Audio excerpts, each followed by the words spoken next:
Bale, ang mother, si Mama Press, andito ba? Manila. Ano ba rin siya? Hindi na siya umuwi doon halos talaga. Nung na-base kayo dito. May na-base kami dito.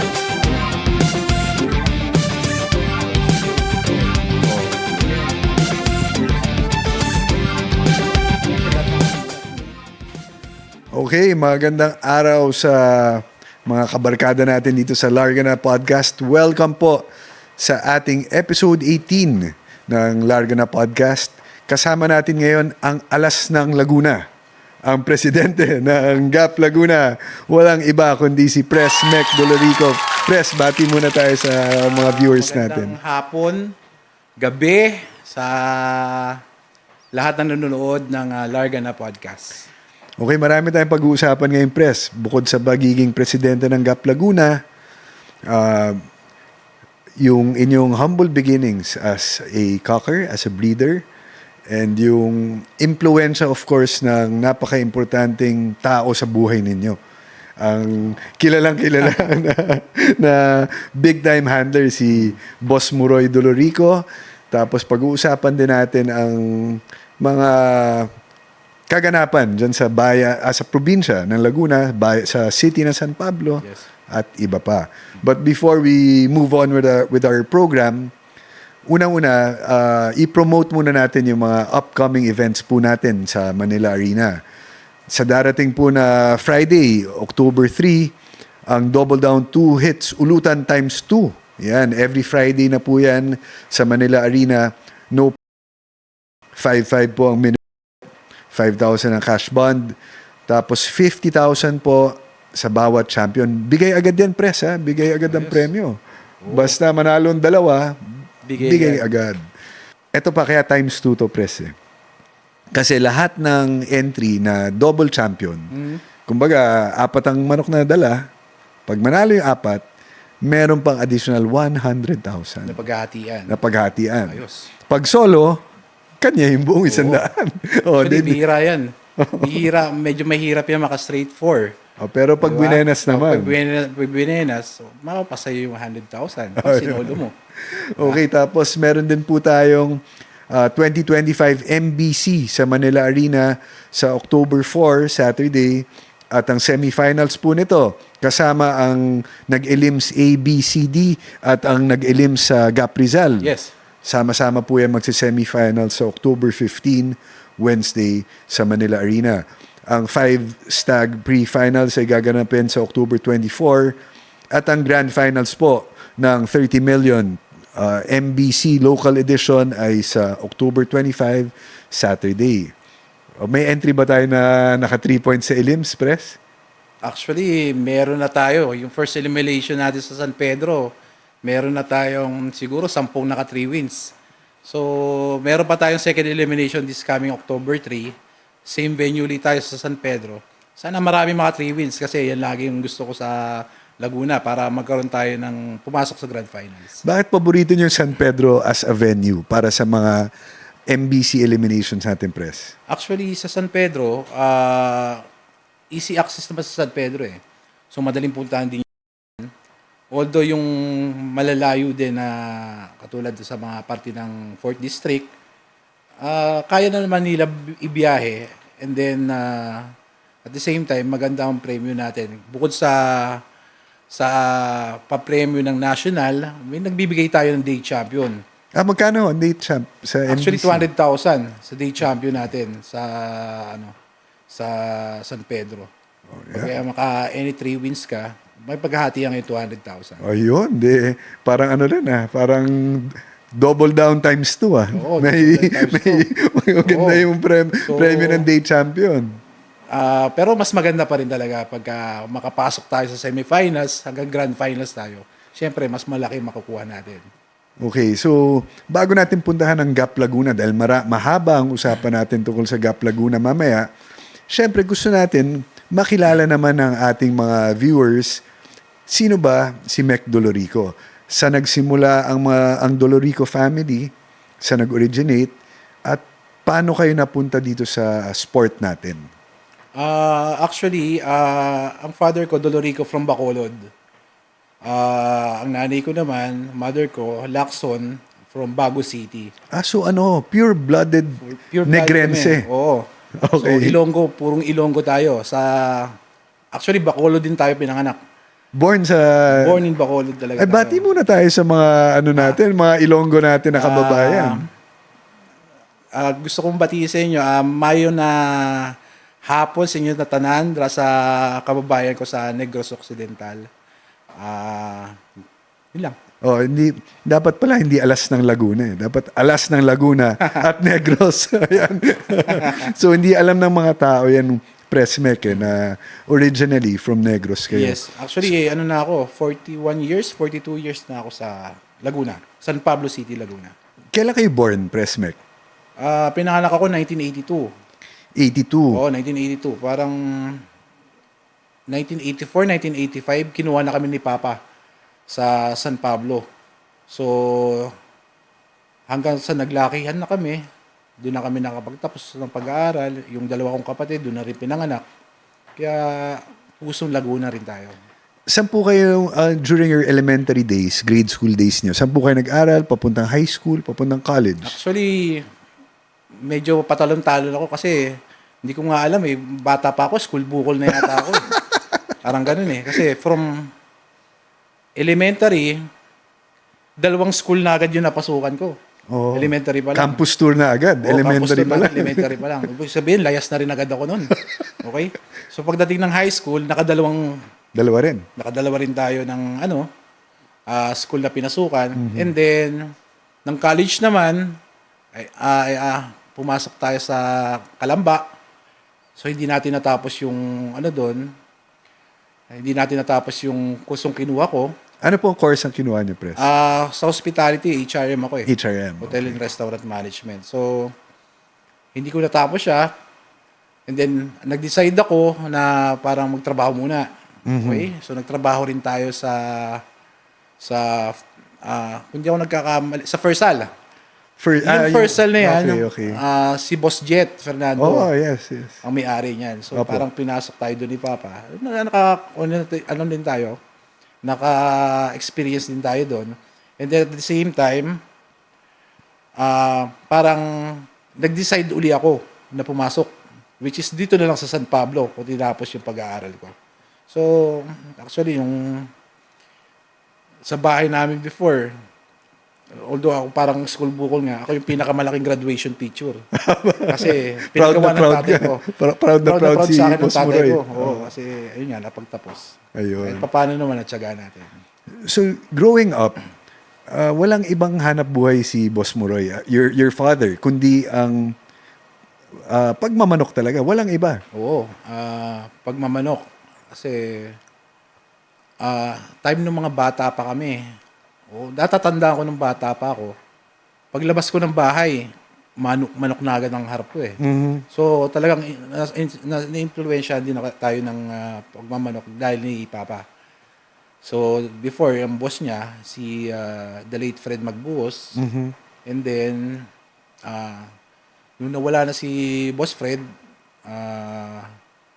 inadapt na siya ng nila Tito Joey de Los Santos. Mga anong taon po yun? Mga anong taon po siya nag-transition from... Actually, yung transition niya medyo, years din. Kasi, namatay si Boss Fred, 90s.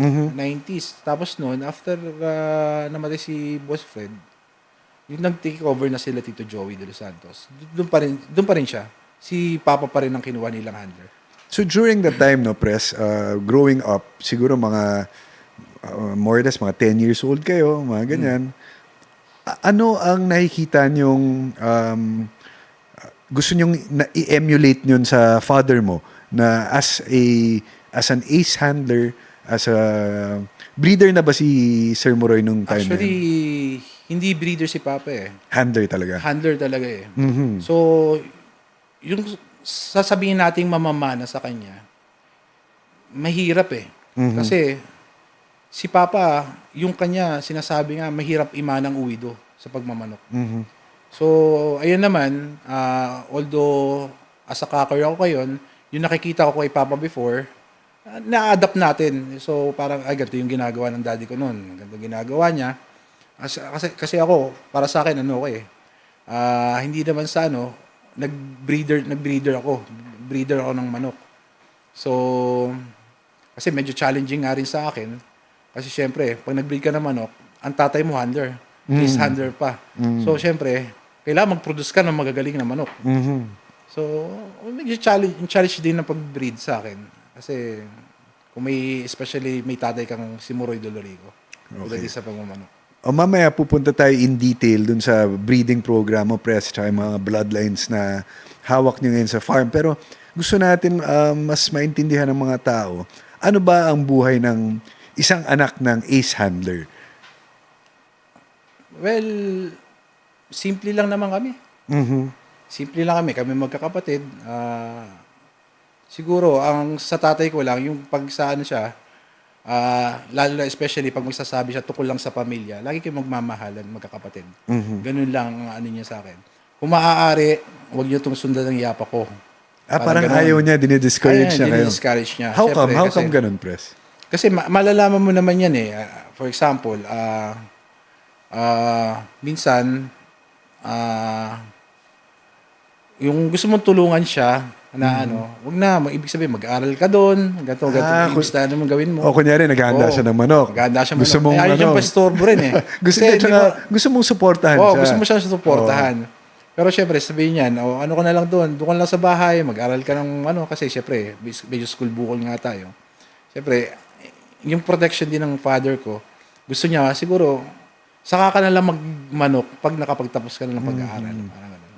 So, gusto niya, parang responsible participant ka ng sport natin. Mag-aral muna, pagtapos na, saka pwede na. Oo.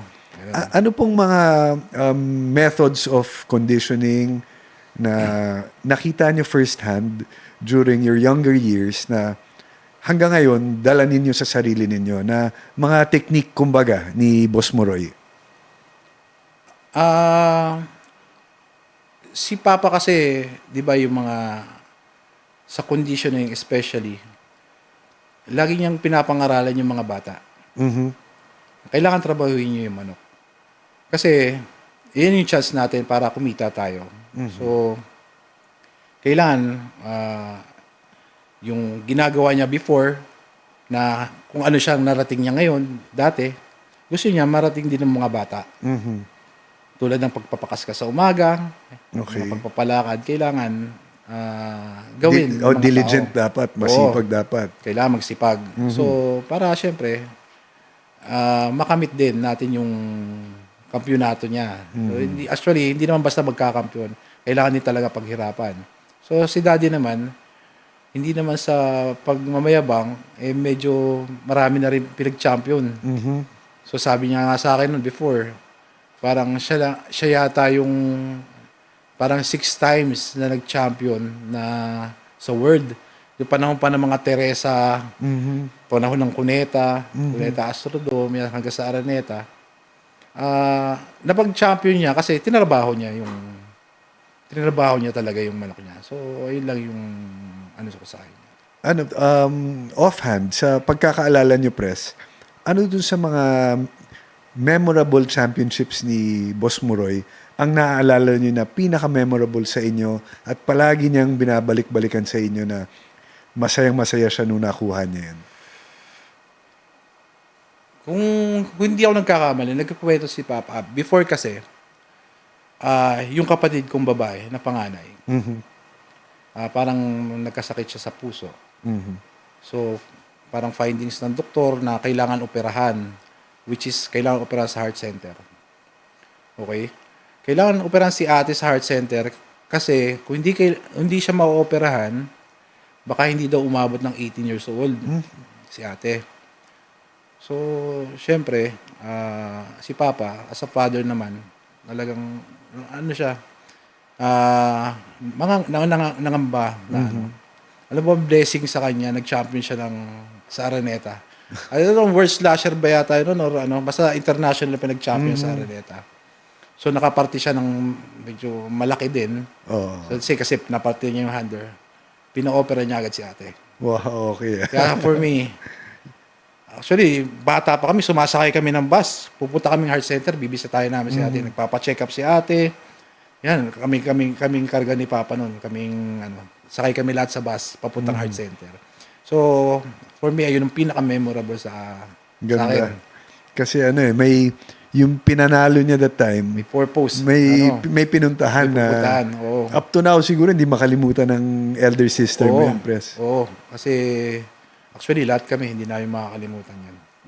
Yun ang the blessings that we get from the sport. Oo. Talagang ang daming buhay na natutulungan, Oo. Pres. So, what would you say is yung legacy ng father mo na naiwan sa inyong pamilya at sa sport natin in general? Siguro yung pagiging niya, kumbaga kailangan pagtrabahuan mo talaga. Ang pagmamanok, hindi basta-basta. Walang madali. Walang madali. Hindi yung basta dadampot ka lang at ilalaban mo na sa ruweda. Siguro naiwan ng legacy ng tatay ko. Although mahigpit siya, pero may rason. So, kung bakit siguro nakakuha niya nga rin yung maraming pag-champion, kasi pinagtrabahuan niya. So, ayun siguro para sa akin. One of another memorable championship na naalala ko very vividly sa sarili ko is yung nakuha nila, si Boss Muroy ang handler nun, nung the first 2017 World Pit Masters Cup. International Derby pa nun sa Resorts World. Oo. Yung unang-una. Unang pitmaster yun ang Kwento niyo ginawa. sa amin, Press. Yes. Well, ang pagkakaalam ko nun, sila Papa si Papa ang handler ng San Roque BB. Okay? Si Papa siguro parang medyo malas yata noon that time kaya si Ninong Jun ang pinagbibitaw. Okay. Ninong Jun Cuello. Oh, yes. So, ayun, madalit sabi, nakascore. Hanggang narating, hanggang championship. Solo Nag-champion. yata. Solo yata. Oo, na-solo nila yun. Yeah. Kung di ako nagkakamali, ang score nila ay 8.5. So, Out of 9 Yes. national eh. 8.5 na solo nila. So, ayun ang ni Papa. Ang kagandahan kasi that was the first edition First edition ng yun. WBC. Oo. Tsaka at the time sa Resorts World, kaya sobrang daming tao. Sobrang daming tao talaga. Kaya very vividly naalala ko. Kasi nandun ako mismo. Naalala ko, in-interview ko pa si Boss Muroy after nakuha ng championship. So, masayang-masaya siya nun. Tsaka ibang klase yung tawa niya. Oo, ibang tawa ni Papa. Si Papa naman, kung sa mga nakakilala kay Papa, pag nakikiti si Papa, pag tuwan-tuwa yun, talagang abot tenga ang ngiti ni Papa. Oo. Kaya, tatay ko, masiyahin yan eh. Kaya, May picture. kaya si Daddy. Si Boss Muroy. O yan, yun yung sinasabi kong abot tenga ang tawa ni Papa. Talaga siya na very jolly. Oo, masiyahin yan. Si Papa mo, masungit yan. Masungit yan sa trabaho. Especially, gano'n ka masyado mahigpit sa pagmamanok. Pero may purpose yung paghihigpit niya. Para sa inyo rin yan. Ibig sabihin, kaya ako naghihigpit para matutunan ninyo, pumasok sa kaalaman nyo na lahat ng ginagawa natin, paghihirap, para sa pagmamanok. At saka, would you say siya, perfectionist kaya siya stricto pagdating sa conditioning? Oo. Grabe ba, Press? Actually, grabe yung detalye niyan. At saka, alam mo naman, medyo matatanda rin, may mga pamahiin din yan. Hindi na rin naman mawawala yan. Pero sa pagpo-pointing, lahat, kailangan detalyado siya. Paghahanda ng manok. Huwag mong pupunta sa farm na hindi ginagawa ng manok. Actually, si Papa, pag hinawakan niya ang manok, alam niya kung tinatrabaho o hindi. So, ayun ang... Just by yung feel lang nung manok, Oo, alam na niya. Hinawakan niya, pag medyo ganto-ganto, ganyan. Pag hindi niya nagustuhan, magmumura na yun. Pag nagmumura ba siya, Ilonggo, Tagalog? Lahat na, kahit Espanyol. Basta nagalit yun. Basta tuloy-tuloy na. Tuloy-tuloy na. Hindi na maawat. Hindi na maawat. So, ayun naman, kaya nagbumura siya kasi ibig sabihin, hindi yung sinusunod yung gusto ko. Ito naman, itong gusto ko para sa inyo to eh. Hindi lang para sa akin to, para may matutunan. Kasi si Papa yung tipo na, pagdating sa farm, ayaw niya yung isang tao na taga-patubig lang. Mhm. Kailangan yung taga-patubig na yun, natututunan niya, may matututunan din para sa paghahanda ng manok. Kailangan lahat, hindi pwedeng hanggang doon lang trabaho Hindi mo. lang ganun Oo. trabaho mo kasi once naging, sabi nga niya, parang hanggang nagpatubig ka lang, Hanggang doon ka na lang. hanggang doon ka lang pagtanda mo. Tama. Kailangan mag-evolve ka din. Kailangan matuto ka sa paghahanda ng manok para in case na magkahiwalay kayo, at least may matututunan ka sa bagong amo mo. Ito natutunan ko kay Boss Moroy. Ganun. Sila, nabanggit nyo kanina sila, Sir Jun Cuello. Paano sila naging close nila Boss Moroy during the time na magkakasama sila sa San Pablo? Actually, hindi ko na masyadong matandaan pero talagang ang ninong Jun Cuello ko, inaanak ako niya sa binyag. Sa Binyag. Ganun ko So, sila. ibig sabihin ganun sila katagal. Kadikit. Magkadikit na nun pa, magkasangga. Mhm. So, hanggang ngayon, ayun, siyempre, mano pa rin ako lagi kay Ninong Jun. Talagang sila papa nung magkakaibigan dati pa. Sino pa ang masasabi nyo, Presmec, sa grupo ng San Pablo na nasa elite na yan si Boss Moroy, sila Sir Jun Cuello, sina Sir Joey, may parang grupo ang San Pablo na elite ever since Ever since sa sport dati. natin. Sa grupo kasi dati, pag sinabi mo San Pablo, parang medyo nanginginig na ang kalaban eh. Parang ganun eh. Parang ganun ang term. Kasi, yan, katulad ni na Fred Magbuhos, sila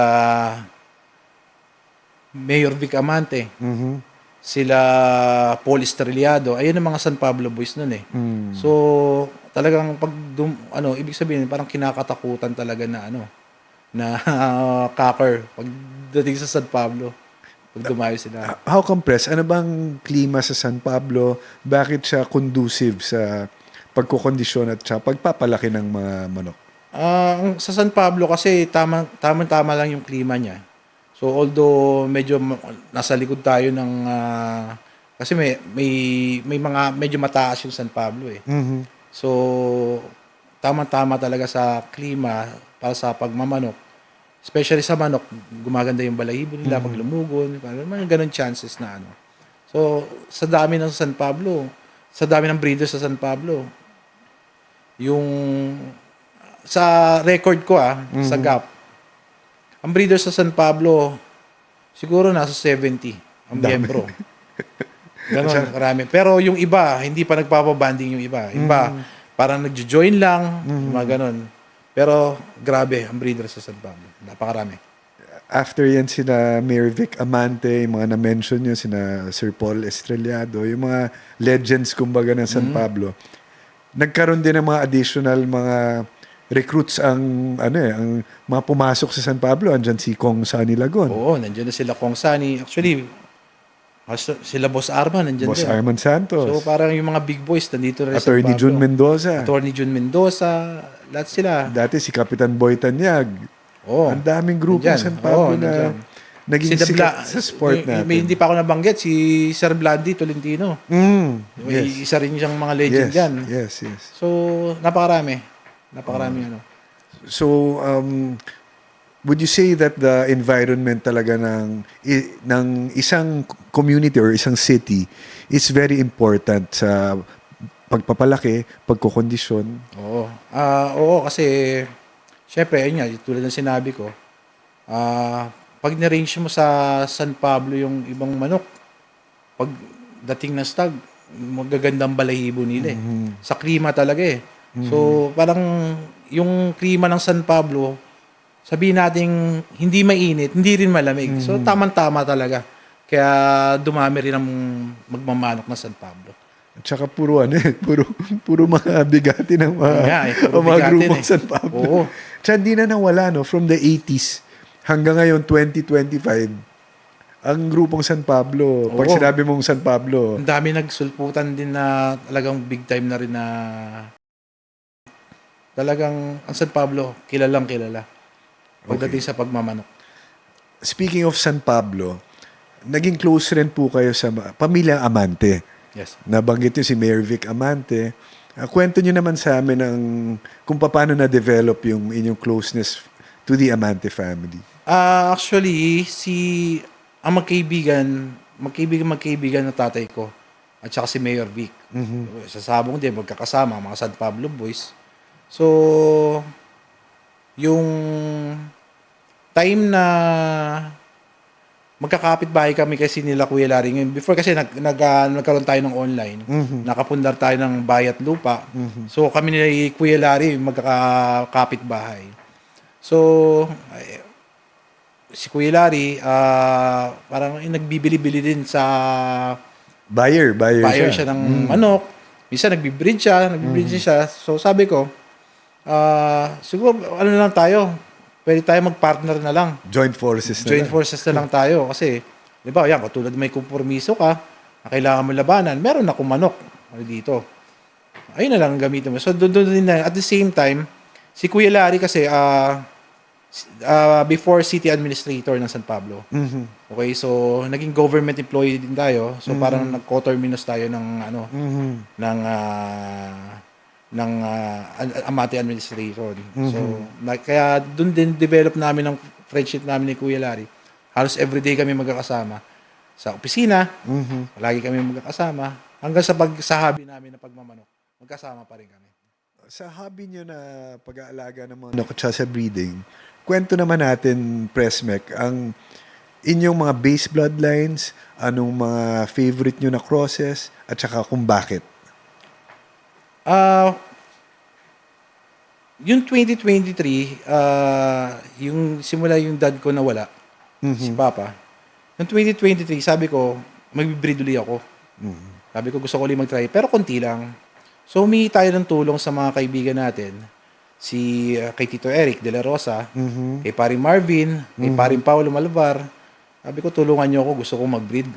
Kaya sabi pala ko, puro guwapong manok agad ang... Oo, sabi ko, tulungan niyo ako. Konti lang naman to. Sabi ko, konti lang naman binibid ko. Pinagbigyan tayo. Pumili ka doon sa farm. Pili ako ng mga lalaki. Actually, gusto ko talaga sweater. Okay. So, sweater, takbo kay Tito Eric at kay Marbs. Gilmore, gusto ko rin. Takbo naman ako kay paring Paulo. So, ang dami mo natatakbuhan na, Pres.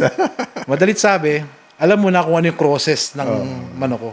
So, it's Sweater Gilmore lang. Puro ganun lang. Sweater Gilmore. So, sabi nila din, naglagay ako ng mga off-colors para pakita lang sa pakita lang sa range, para may makita rin naman yung ibang ko. Pero basically talaga, Sweater Gilmore ang binibreed natin. So, bloodline from Mr. Marvin Ayuste. So, doon naman galing sweater mo, Pres. Kay Pres Pau Malvar naman ang Tarlac, doon naman galing ang Gilmore. Aside from that, ano pa ang mga paborito nyong crosses and bakit? Nakakuha rin tayo kay Sir Martin Esculin. So, nakausap ko nang before si Sir Martin. Sabi ko, Pres, padala mo naman ako ng na hindi kasi ako nakapunta ng Roas eh. So, sabi ko, pa-ship mo lang ako ng dito, ng inahin. Sabi ko lang. So, meron din tayong sweater Boston na inahin. Tapos, doon ko lang sila kinukos. Sila. Oh, actually naman, ang sweater kasi, alam mo na, maangat, malakas sa taas eh. So, kailangan rin natin ng hatch para sa tapang. So, sa talino naman, kailangan natin ng round head. So, doon lang din lumalaro yung natin. Kompleto na. So, is it advisable para sa ating mga upcoming breeders, no, Pres, na mag-stick lang dyan sa mga, kumbaga, yung base bloodlines na yan, kasi yan ang almost sure na magninik. Actually naman, sa mga breeders natin, kung ano yung gusto ninyo i-breed, nasa sa inyo yan. Pero yung sa akin, syempre, doon ako bumabase sa mga tao na may narating na. Yung ibig sabihin, parang sila yung ginawa kong guide. Para syempre, para yung pagbabalik ko sa breeding, maging pa rin, maging right direction pa rin na patutungan. So, for me, masasabi ko lang, Sweater Gilmore, Sweater Roundhead, the best pa rin talaga. Mababangga na At saka, if you get your breeding materials from the right people, na talagang lumalaban rin, nakikita niyo yung performance, nalilesen yung trial and error, kumbaga, no, Pres. Na shortcut ka na agad. Nag-shortcut agad ako. Kasi although medyo malapit nga tayo sa mga kaibigan natin, sabi ko, sila rin naman, papasalamat ako, tinutulungan nila ako. Okay. So, mapunta naman tayo sa ang tingin ninyo, Presmec, na pinakamagaling na breeder sa Pilipinas. Na, kumbaga, someone that you look up to when it comes to breeding lang. Sa akin, hindi porket close ako sa kanya. Pero syempre, si Pau, Magaling na breeder. magaling na breeder si Pau. Mitikuloso rin sa pagmamanok. Hindi rin basta-basta naglalaban ng talagang ano. Kaya si Pau, breed niya, laban niya. Laban. Diba? So, kita mo naman ang score ni Pau. Consistent. Yung consistent naman. So, for me, for the generation ngayon na ano ko, Pau Malvar. Oh, ano yun, walang bias yun. Hindi dahil kaibigan, di ba? Okay, Talagang hindi naman. objective opinion yun. No? Sa akin. Kasi yung ano niya rin sa ano, sabi niya nga before yata dito rin yata sa Larga na podcast in interview. Yung paano mo nga naman ibebenta yung manok mo kung wala kang pruweba. Tama. Eh siyempre, di ba? Eh tingnan mo naman ang pruweba ni Pau. Oh, yes. Di ba? So, from pagre-release ng sisiw, pagre-release ng manok hanggang ilaban na sa ano, Pau Malvar. Okay. Paulo Malvar as a breeder. As a fighter naman, kung meron isang fighter na dahil lumalaban kayo sa gitna, hindi dahil kaibigan, presa, sino ang tingin ninyong among the current crop of fighters ang pinakamagaling sa lahat na kung pwede, wag na lang maglaban kasi talaga magaling. Siguro yung iniiwasan rin halos ng lahat si Patrick Antonio, Siya pa rin. Sir Patrick, si Idol.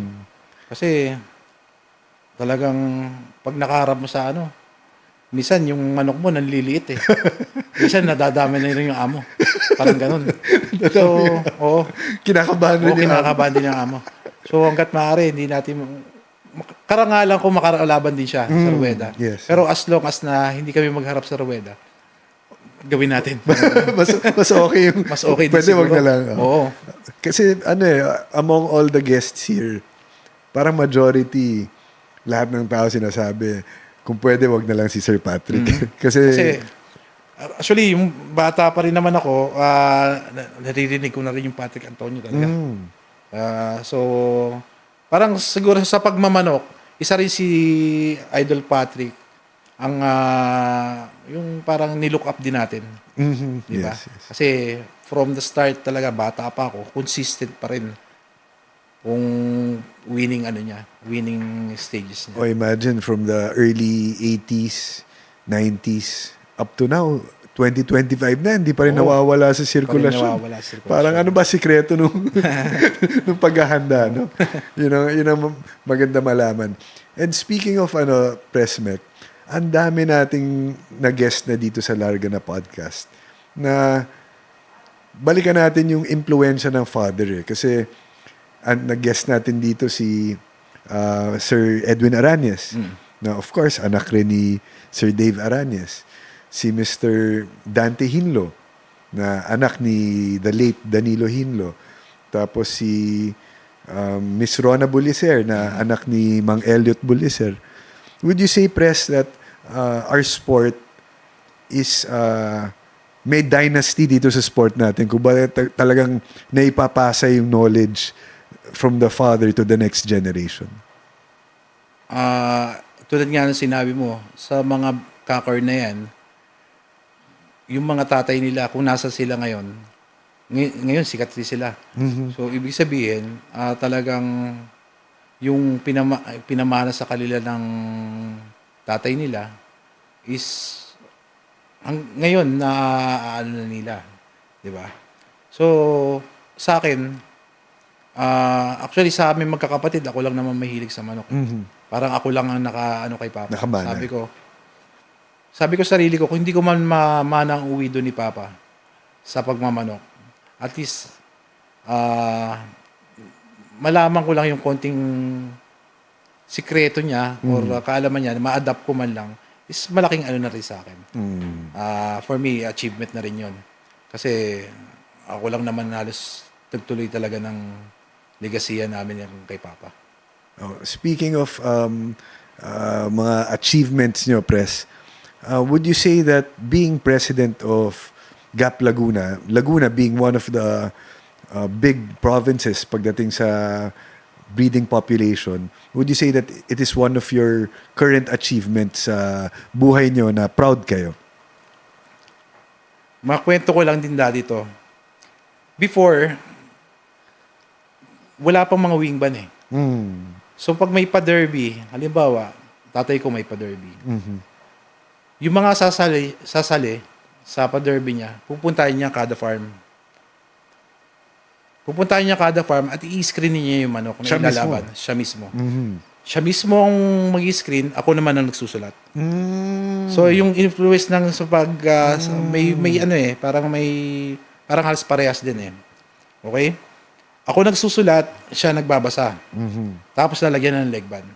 So marking, Marking, kulay ng paa. Oh, tapos ng leg band. Tapos ayun yung dadalhin sa sasabungan. Ibig sabihin na screen na ni Papa yun. Okay. Ngayon naman, meron na tayong wing body na tinatawag. Okay? So, hindi sa pag-ano, yung ginagawa namin dati ni Papa, kung narinig niya ako na yung presidente ng GAP Laguna. So, actually, 3 probinsya ang hawak natin. So, meron tayong Batangas, Rizal, which hawak din natin yung banding. Tayo pinagkatiwalaan kasi, syempre, yung para i-maintain yung integrity ng kumpanya, credibility at honesty ng ating GAP. So, for me, hindi naman sa siguro proud sa akin ng tatay ko. Kasi, isa sa malaking asosasyon ngayon, presidente ang anak niya. At saka hindi lang sa Laguna pala. So, kayo ang in charge sa buong Laguna, plus kayo rin ang nagbabanding sa Rizal and Batangas. Oo. So, Calabarzon, almost the whole nakuha nyo na, Ano Pres. lang parang labar lang ba ang tawag ko doon? Labar kasi wala yung ka at saka zone. Labar lang, Oo. labar. Oo. So, ayun naman, pinagkatiwala lang sa atin kasi syempre, hindi naman tayo mahigpit. Di ba? Hindi ko masasabi mahigpit tayo eh. Pinapatupad lang natin kung ano yung rules natin sa kumpanya natin. So, kaya siguro tayo tinalaga dyan. When you say mga rules, no, Pres, may mga instances ba na yung mga rules na yan ay meron mga sumusubok na baluktutin yung mga rules and regulations natin when it comes to wing banding? Diyan naman hindi mawawala yan eh. So, hindi mawawala yan. Is ano na lang kung paano mo, syempre, kung pinayagan mo yan, ayun na yung time na parang sinira mo na rin yung ng kumpanya. So, ayan ang iniingatan natin. Marami. Meron pa nga ako naririnig daw na nagpapabayad or para mapasa lang yung makakalis. Sa atin, sa GAP naman, ginagarantiya ko, hindi mangyayari yan. As long as ako presidente at ako may hako ng banding. Is there any incident na very vividly naman naaalala nyo na nagkaroon ng ganyang instance na ginawa nyo naman ng paraan or kung ano naging reaction nyo? Siguro makakwento ko na lang din, meron tayong big boss eh. Isang big boss natin, medyo nagka-problema yung niya sa siniloan. Mga kakalis niya, maraming bumagsak. During the time na andun na yung banding team nyo? Andun na yung banding team, maraming bumagsak. Siguro 1,000 to 1,500 ang bagsak. Binagsak natin lahat yan. Hindi nyo binandingan, Pres? Hindi ko binandingan. Kasi alam ko maintindihan ako ng big boss. Bakit natin? Masisira tayo. Mga ganyan. Hindi niya rin hindi niya rin pinilit na bandingan ko. Kasi alam niya rin na masisira ang kumpanya natin. Ganyan ang natin. So, hindi siya lang hinayang sa 1,000 to 1,500 nakakalis hindi mo bandingan. So, basta panalatihin lang natin yung integridad natin at saka honesty sa kumpanya natin. Would you say na mas nirespeto ka nung boss natin during that time Kesa imbis na pagalitan ka, baka mas lalo ka pang nirespeto, no, Pres? Hindi. Sa akin naman, ginagawa ko lang trabaho ko eh. Mhm. Kasi pag ako, katulad niyan, tinalaga ako dito, syempre mamahalin ko yung trabaho ko. Mhm. So, alam ko may naiintindihan ako ng boss Mhm. kung bakit hindi ko binandingan yun. At saka hanggang ngayon, nandyan pa kayo, Pres, eh. Di ibig sabihin, hindi nagalit sa'yo, di ba? Oo nga. Alam mo, pag galit yun, Wala na. doon ora mismo. Oo, Diba? medyo, So, Nek, pahinga ka na muna dyan. Wala namang ganun, eh, Wala, di ba? wala, So, all's well that ends well. actually, siguro yung naging stepping stone ko para nahawakan ko rin ng tayo pinagkatiwala ng 3 probinsya Yes, yes. When it comes to banding, when it comes to banding. bilang mako-consider na isang expert pagdating sa pag-screen ng mga stags, dahil sa impluensya ka ng father nyo, nung wala pang, hindi pa uso wing banding, Uso wing nagsiscreening band. ka na, Pres, di ba? Kwento naman natin sa mga viewers natin, ano bang mga criteria pag nagsiscreening kayo ng cockerels, pag iikot yung mga banding teams natin, at saka bakit natin ginagawa yung ganung sistema, Pres? Sa sistemang yan, para pagdating ng labanan, lahat sila pantay-pantay sa edad. Walang magulang, walang ano. So, makikita natin yan sa may tinatawag tayong primary feathers. Yung 4x4 primary feathers, depende yan kung makikita nyo sa screen natin. Meron tayong mga date na kailangan sundin na kung anong born ng manok.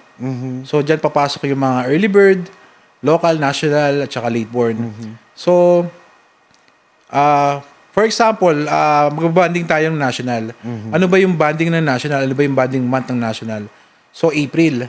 So, pag mag-start tayo ng April, from April 1 to April 11, kailangan yung 4x4 na primary feathers niya, naka-intact pa rin sa cockerels niya. Okay. Wait, Pres, ha, para i-interrupt kita sandali. Ano ba yung bagwis o primary feathers na tinatawag natin? Saan siya located sa pakpak? Kung mabubuka mo yung pakpak ng cockerels, halimbawa sa kanan ng kinuha mo or tinignan mo yung sa kanan, yung dulo niya, yung 4 na nandun naka-intact. So, Mabibilang mo yung Opo. pinakadulo. Doon ka magsisimula sa dulo niya. Pinakadulo, 1, 2, 3, 4. Kailangan nandun yun. Nandun yun. Nandun yun. Okay. So yung kabila, kailangan ganun din.